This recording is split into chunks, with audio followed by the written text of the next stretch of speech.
नमस्कार दोस्तों, स्वागत है आपका स्टडी फॉर सिविल सर्विसेज में। वीडियो को पूरा देखिए। कोई भी आपका फीडबैक है, कोई सजेशन है, तुरंत वीडियो में कमेंट करके जरूर बताइए। अच्छा लगे तो वीडियो लाइक जरूर कर लीजिए और ऐसे वीडियो लगातार फ्री में पाने के लिए चैनल को तुरंत सब्सक्राइब कर लीजिए और बेल आइकन को जरूर टैप कर लीजिए ताकि आगे भी सारे वीडियो आपको मिलते रहे। यूट्यूब में फॉलो करते हैं तो प्लीज ये वाला फ्री टेलीग्राम चैनल जरूर ज्वाइन कर लीजिएगा। सारे नोटिफिकेशन, सारे अपडेट यहीं पे आते हैं, ध्यान रखिएगा। स्टडी फॉर सिविल सर्विसेज का कोई भी पेड ग्रुप अगर आपको ज्वाइन करना है तो सिर्फ 856480560660897523864455 यही नंबर है हमारे, सिर्फ जहां पे कॉल या व्हाट्सएप कर सकते हैं। इंस्टाग्राम पे हमारा पेज जरूर फॉलो कर लीजिएगा, study4civil.services है। ट्विटर पे हमको जरूर फॉलो कर लीजिएगा, @study4civil। 18-19 अप्रैल के आसपास पूरे न्यूज़ पोर्टल्स में, सोशल मीडिया में खबर थी कि भारत अब विश्व का सर्वाधिक जनसंख्या वाला राष्ट्र बन चुका है। चीन अब सेकंड पर आ चुका है। 29 लाख पॉपुलेशन ज़्यादा है चीन की तुलना में अब भारत की। यूएन की एक रिपोर्ट ऐसा कहती है। तो यूएन की जो रिपोर्ट आई है, इसके सारे एकेडमिक एस्पेक्ट्स के बारे में हम यहाँ पर बात कर लेते हैं, यानी कि तथ्यपरक पहलू जो आपके एग्जाम के लिए जरूरी हो सकते हैं। इसको हम लोग शॉर्ट में डिस्कस कर लेंगे। सारे जरूरी फैक्ट को हम लोग कवर कर लेंगे, चाहे वैश्विक परिदृश्य में हो चाहे भारतीय परिप्रेक्ष्य में। तो सबसे पहले जो यूएन की रिपोर्ट बोली जा रही है वो कौन सी रिपोर्ट है? वो है state of world population report. ठीक है, यूएन की state of world population report ये आती है। इसका कवर पेज यहाँ पर आप देख पा रहे हैं। इसका शीर्षक क्या है ये आपके एग्जाम में पूछ सकते हैं। 8 billion lives, infinite possibilities, the case of rights and choices. ये इसकी हम लोग कह सकते हैं थीम है, या फिर इसका कवर पेज में लिखा हुआ वाक्य है, या फिर हम लोग कह सकते हैं इस रिपोर्ट का शीर्षक है। शीर्षक पूछ सकते हैं एग्जाम में। शीर्षक है 8 बिलियन लाइव्स, इनफाइनाइट पॉसिबिलिटीज। अब यह रिपोर्ट कौन सा ऑर्गेनाइजेशन जारी करता है तो इसमें आपसे पूछ सकते हैं। तो ये आपको पता होना चाहिए, संयुक्त राष्ट्र जनसंख्या कोष और या फिर यूनाइटेड नेशंस पॉपुलेशन फंड।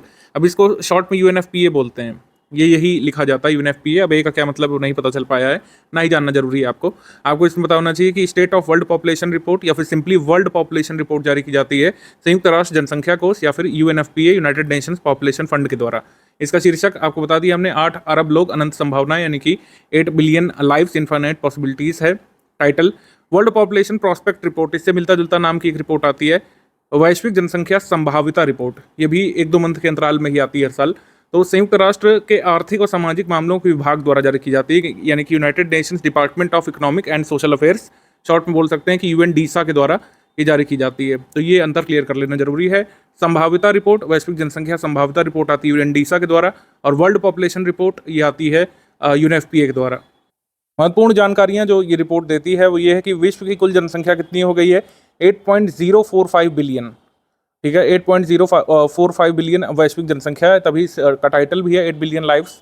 सबसे बड़ा भाग 65% यहाँ पर है 15 से 64 वर्ष आयु के लोगों का है। इसके बाद 10 से 24 वर्ष के आयु के लोगों का समूह जो है दूसरा सबसे बड़ा भाग है।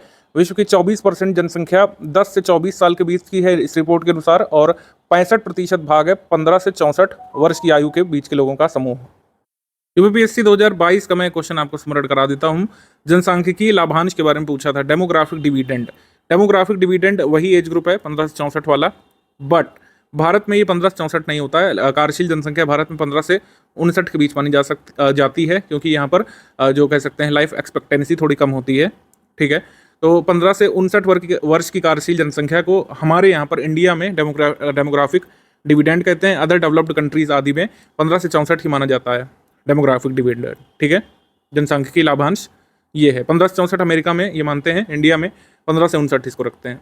इसमें एक ऑब्जर्वेशन दिया गया है कि 10% वैश्विक आबादी जो है 65 साल से ऊपर की आयु की है, जबकि संख्या में कई दशकों तक बढ़ोतरी होती रहेगी। इस रिपोर्ट का कहना है कि अभी संख्या और बढ़ेगी, जनसंख्या बढ़ेगी, लेकिन वृद्धि दर में हमको लगातार गिरावट देखने को मिल सकती है। वृद्धि दर यानी कि पुराने दशकों से तुलना में, जैसे 1950 में इन्होंने कहा है कि 5% की ग्रोथ रेट थी, पॉपुलेशन ग्रोथ रेट, और वर्ष 2020 से लेकर 2023 तक के इन्होंने फरवरी तक के आंकड़े लिए हैं। काफ़ी इन्होंने क्लेम किया है कि इन्होंने बिल्कुल लेटेस्ट आंकड़े लिए हैं हर देश के। फरवरी 2023 तक इनका डेटा अपडेटेड है। तो इन 2 सालों में जो पॉपुलेशन ग्रोथ रेट है वो 1% से भी कम है इनके अनुसार।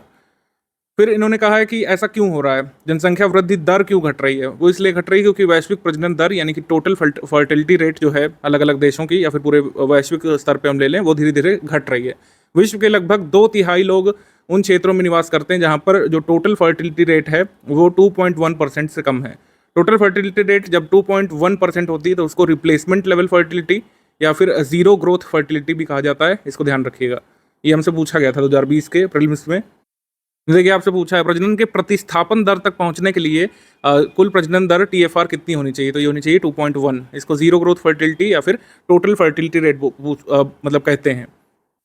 और उन्होंने क्या प्रोजेक्शंस दिए थे कि यूनाइटेड नेशंस के प्रोजेक्शंस ये कहते हैं कि ग्लोबल पॉपुलेशन 2030 तक करीब 8.5 बिलियन हो जाएगी, 9.7 बिलियन हो जाएगी 2050 तक, और 10.4 बिलियन ये 2100 तक हो जाएगी, यानी कि 2021 तक, मतलब जैसे इस समय 2000 आपका 23 चल रहा है, 2100 तक ये जाते जाते ये हो जाएगी। 70 साल बाद 10.4 बिलियन की ये प्रोजेक्शन जरूरी है, पूछा जा सकता है। देखिए इसमें मैं वही डेटा लाया हूँ जो पूछा जा सकता है, अदरवाइज रिपोर्ट बहुत बड़ी है। Top 5 countries in terms of population कौन कौन से हैं, ये भारत में, एक करोड़ के मामले में मैंने लिखा है कि करोड़ में आपको ज़्यादा ध्यान रखने में आसानी रहती है, मिलियन बिलियन में लोग बहुत कंफ्यूज हो जाते हैं। तो भारत की जनसंख्या इन्होंने बताई है 142.8 करोड़, और करीब 29 समथिंग लाख हम ज़्यादा हैं चाइनीज़ से, मतलब चाइना से। 142.5 ये जनसंख्या है चाइना के लोगों की, 142.5 करोड़। अमेरिका में 34 करोड़, इंडोनेशिया में 27.55 करोड़, और ब्राज़ील में 21.53 करोड़ रुपए नहीं, 3 करोड़ लोग रहते हैं, ठीक है। करोड़ सुन के रुपये का ध्यान आता है सीधे। तो ये जनसंख्या है, टॉप 5 में ये है, आप यही मार्क करेंगे। और ये रिपोर्ट काफ़ी दिन तक जो है एलिजिबल रहेगी हमारे सटीक आंकड़ों के लिए, जब तक नई रिपोर्ट यूएनएफपीए नहीं पब्लिश कर देता। इसके बाद भारत के संदर्भ में इन्होंने जो स्पेशल दिया था, ये रिपोर्ट का मैं स्क्रीनशॉट लेके आया हूँ। अगर देखिए मिलियंस में अगर आपसे जनसंख्या पूछ लें, अगर आपसे पूछे नहीं करोड़ नहीं, मिलियंस में बताओ, मिलियंस में भारत की एग्जैक्ट जनसंख्या है इस रिपोर्ट के अनुसार इतना आंकड़ा है, ठीक है। 1428.6 मिलियन जनसंख्या भारत में है, 1428.6 मिलियन, ठीक है। और इन्होंने एक प्रोजेक्शन ये भी दिया था कि भारत में आयु संरचना कैसी है। भारत में आयु संरचना का ग्राफ मैंने बनाया है। भारत में 25% लोग हैं 0 से 14 वर्ष की आयु के, ठीक है, यानी कि जो कार्यशील जनसंख्या नहीं होती, 0 से 14 वर्ष के लोग भारत पढ़ाई करते हैं, कार्यशील इनको नहीं माना जाता है। 15 से 64 वर्ष की आयु के जो लोग हैं, जो कि हम लोग कह सकते हैं जो डेमोग्राफिक डिविडेंड है हमारा, वैसे तो 15 से 59 होता है भारत में, लेकिन लगभग मान लेते हैं ये करीब 68% है, ठीक है। तभी भारत में इस पॉपुलेशन एक्सप्लोजन को एक अपॉर्चुनिटी के रूप में भी देखा जा सकता है। टोटल डिजास्टर ये नहीं कह रहे हैं लोग इसको।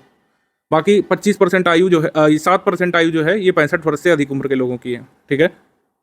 भारत का TFR इन्होंने आका है कि ये है टोटल फर्टिलिटी रेट आपका 2.0, और ये एग्जैक्ट है हमारा जो लेटेस्ट NFHS होता है, नेशनल फैमिली हेल्थ सर्वे का जो लेटेस्ट संस्करण है, वो भी ये कहता है कि भारत का जो प्रजनन दर है वो 2.0 है। 2.1 के लेवल से भी अब ये कम हो चुका है, ठीक है।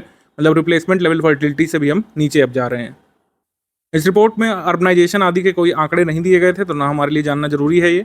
तो आप बस ये ध्यान रखिएगा कि यूएनएफपीए की इस रिपोर्ट के बारे में ये तथ्य आपको जानने जरूरी है, और ज़रूर कमेंट करके बताइएगा कि क्या ये तथ्य आपने न्यूज़पेपर में पढ़े थे।